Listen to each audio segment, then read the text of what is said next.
Yesterday we read these two paragraphs. I shown a clip by Bhikkhu Bodhi, around 15 minutes clip, where he explains he elaborates further his thought process on restraint of the sense faculties. Let's go back here. This is what we have been reading for at least the past 2 days. Restraints of the sense faculties.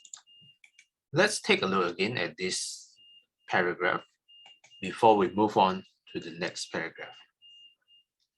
So I really want to make sure that we covered this well, instead of just glozing over.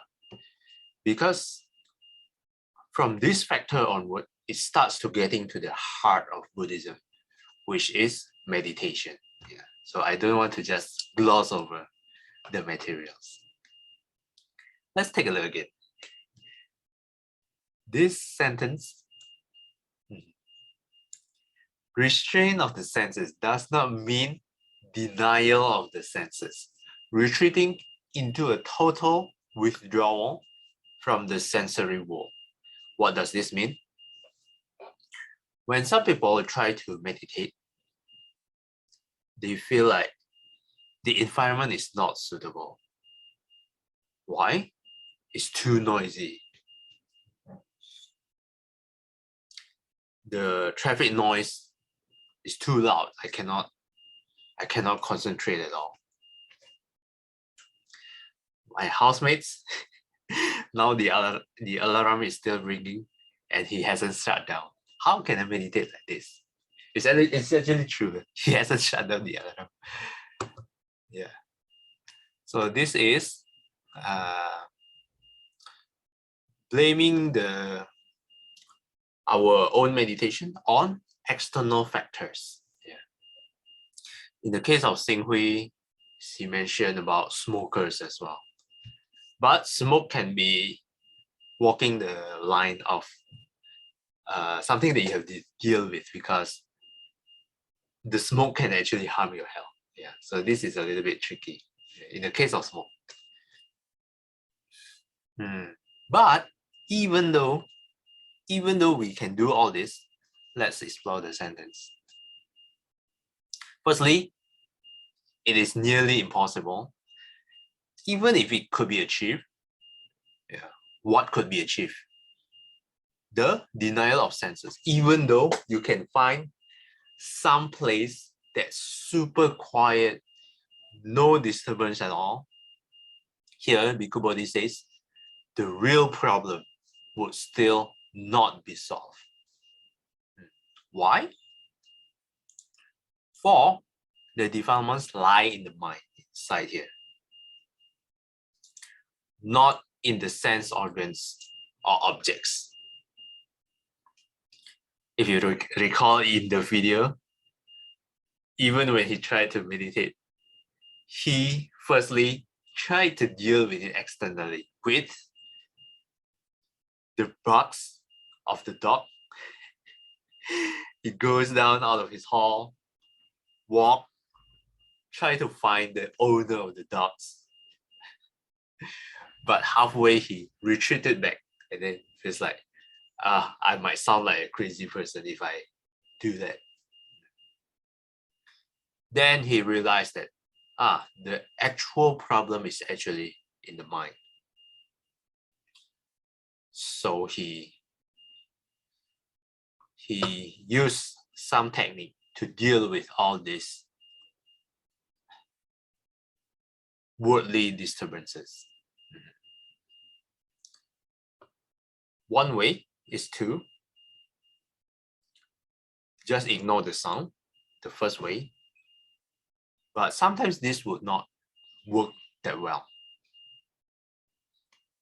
The second way is actually to attend to the sound mindfully.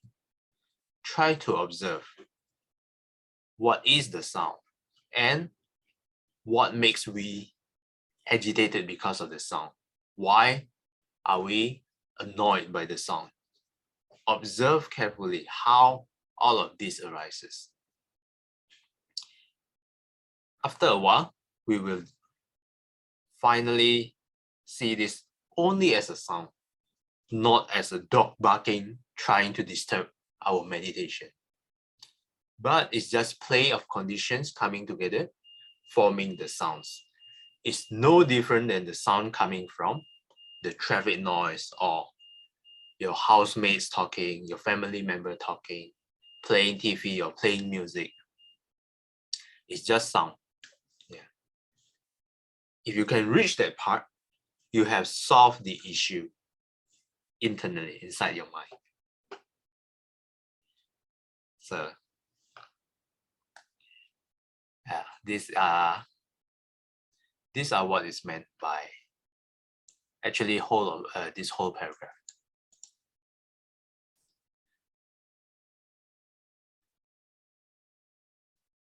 And do you recall there is this service called flotation in Singapore? I read that. Okay, let me just show you. So I have prepared it before this session. Flotation in Singapore. Yeah. Let's take a look. Not sure if you can read or it's a little bit too small. Let me zoom it up. What is flotation? Is this scientifically proven? Flotation therapy started in the 50s and also been known as sensory deprivation or restricted environmental simulation therapy.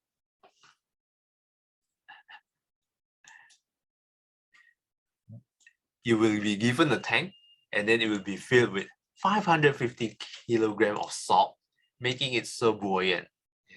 And then you will float. So let's see if there's any image.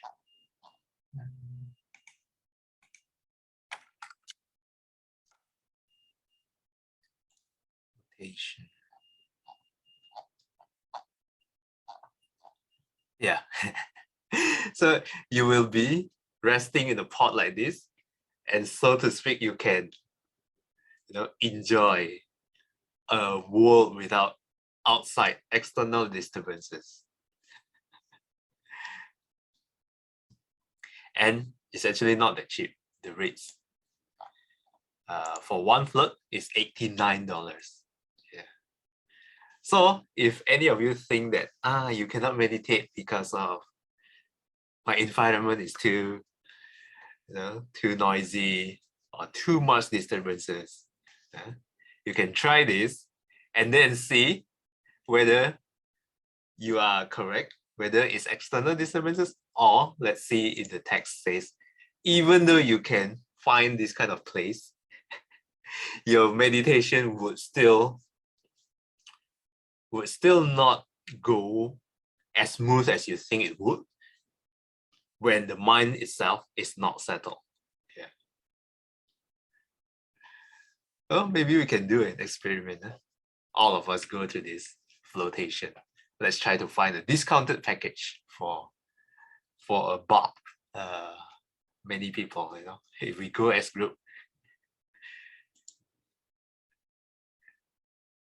Yeah, it would be interesting to try, but the problem is just the price. 89. If it's like $10, $20, maybe I would try. Any of you want to try? Oh, no one is interested. Interesting.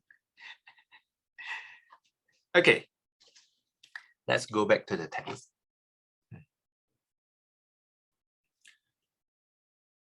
The sign and the particulars in this sentence, if you recall the video, Bhikkhu Bodhi gave a worldly example of when a pretty woman walks by, and then we start to notice the sign. Oh, she's so pretty. The head would turn. And then we start to notice one by one. We start to grasp its details. Oh, the nose is so beautiful. The eyes are sparkling. And then we start to notice from top down, slowly scanning the body until down. So this is one way we grasp to the sign and the particulars of an object. Yeah. But in this case, this is not object. Actually, a person, a lady. So this one, the person, is the basis for our default thoughts. Its particulars are all the less conspicuous features. What is conspicuous?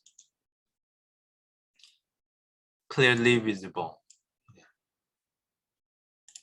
So less clearly visible features of that object. If sense control is lacking, the mind roams recklessly over the sense field. We grasp the sign, then we set the defilement into motion, then we start to explore all the particulars. So the sign initially is just a pretty lady walking past by. The particulars, we start to explore its features. The nose, the eyes. Oh, her smile is so charming. Because of that, permits the defilements to multiply and thrive.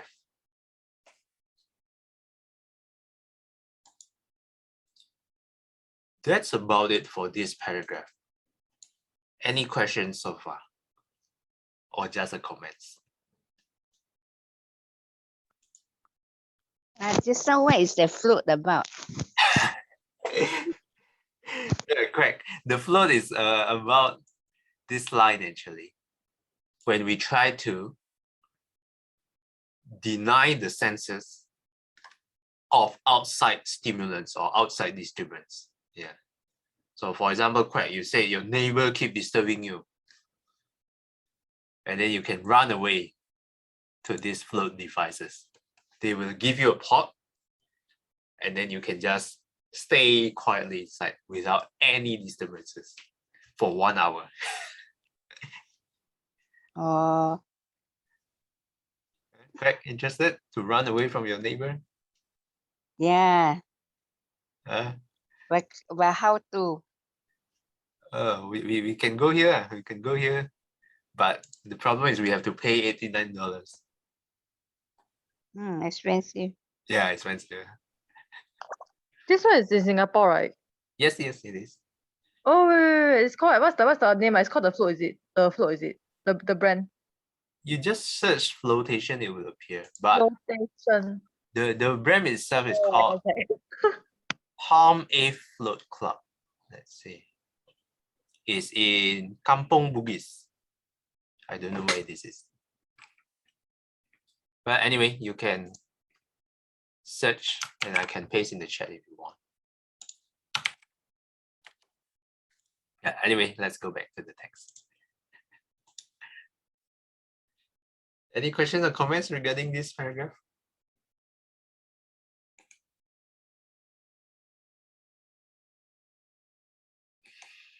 If not, let's move on to the next paragraph. We have read these two yesterday, but we haven't explored. We haven't elaborated. To restrain the senses requires that mindfulness and clear understanding be applied to the encounter with the sense field. Sense consciousness occurs in a series as a sequence of momentary cognitive acts, each having its own special task. Let's keep reading. The initial stage in the series occur as automatic functions. First, the mind adverts to the object, then apprehends it, admits the perception, examines, and identifies it.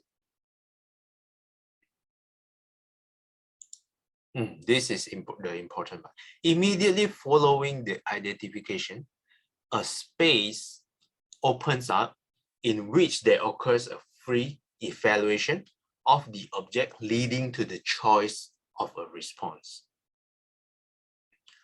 When we are not mindful, when mindfulness is absent, the latent defilements pushing for an opportunity to emerge will motivate a wrong consideration. One will grasp the sign of the object, explore its details, thereby give the defilements the opportunity. On account of greed, one will become fascinated by an agreeable object. On account of aversion, one will be repelled by a disagreeable object. Let's step back and then see what this text means. If we go back again to the example of pretty woman walking by, when that happens, usually my mindfulness is absent. When mindfulness is absent, it will motivate me a wrong consideration. How? You might ask, how will it motivate a wrong consideration? Notice this line. I grasp the sign of the object. I grasp the sign of the lady. I explore all the details. Thereby give the defilements the opportunity. This is an agreeable object. Greed will arise in me. How does greed arise? I would feel like, oh, I really want to have this lady as my girlfriend. One example. It would be nice to have a pretty lady as my girlfriend. This is how the defilement arises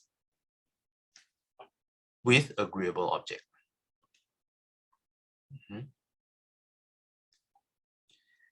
Do you start to see where this paragraph is getting at? Yeah. So this is how, when we explore details moments by moments, how the defilement of greed actually arises in the case of agreeable object. On the other hand, on account of aversion, one will be repelled by a disagreeable object. We go back again to the example of the dogs barking. This is an example of disagreeable object. It all happens because mindfulness is absent. Now, let's take a look what happens when mindfulness is applied, starting on from this sentence onward. When one applies mindfulness to the sensory encounter, one nips the cognitive process in the bud before it can evolve into the stages that stimulate the dormant taints. Mindfulness holds the hindrances in check by keeping the mind at the level of what is sensed. It reverts the awareness on the given, preventing the mind from imbalancing the datum with ideas born of greed, aversion, and delusion. Datum here means data, information, what is sensed through the five senses. With this loosened awareness as a guide, the mind can proceed to comprehend the object as it is, without being led astray. How can we contemplate the object as it is, you might ask? In the case of the lady, when there's a lady walk by, I should just stop at that point. Okay, it's just a lady. I should not go ahead and explore all its details. Oh, a beautiful nose, a charming smile. Yeah, I should stop at just sensing, okay, there's a woman walking. That's all. Yeah. And I'm mindful, I should be mindful of that instead of getting so engrossed and immersed in the greed of grasping the signs of a woman. Yeah, that's one example. The difference here, when mindfulness is applied, I would not be greedy. I would not be wanting the woman to become, let's say, my girlfriend or my partner. So that's a little bit about this paragraph. Any questions or comments?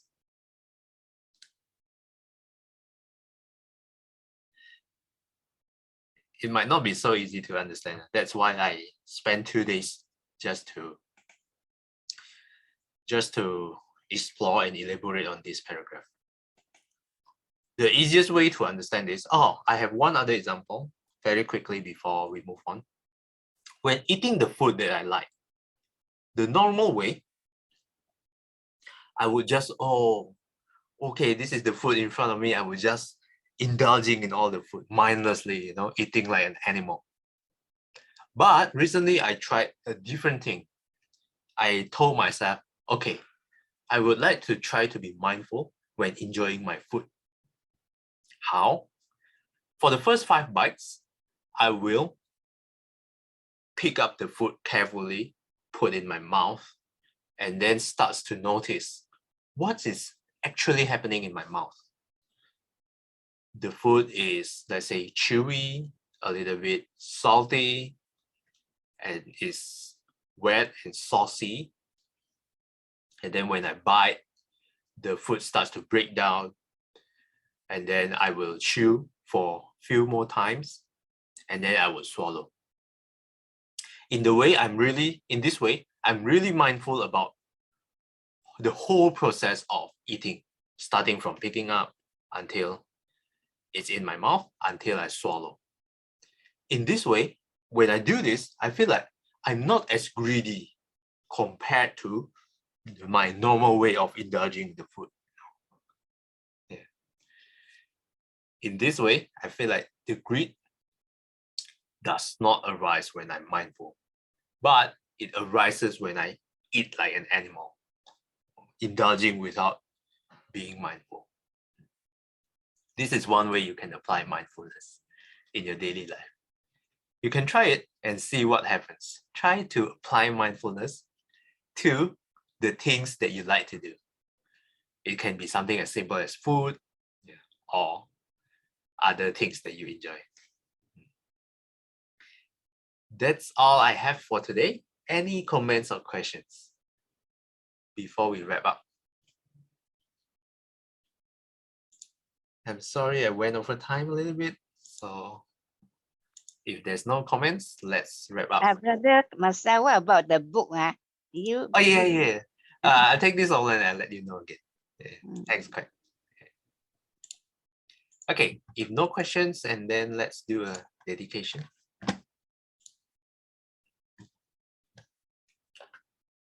Dedication of merits, 燕消三障诸烦恼，愿得智慧真明了，普愿罪障悉消除，实是常行菩萨道。阿弥陀佛。Till we meet again, may we be guided by the Buddha, the Dhamma, and the Sangha. Sadhu, sadhu, sadhu. Have a mindful Monday ahead. Thanks everyone for participating. Good to see you again. I'll see you again next time. Bye bye. Thank you, Marcel. Thank you. Bye bye.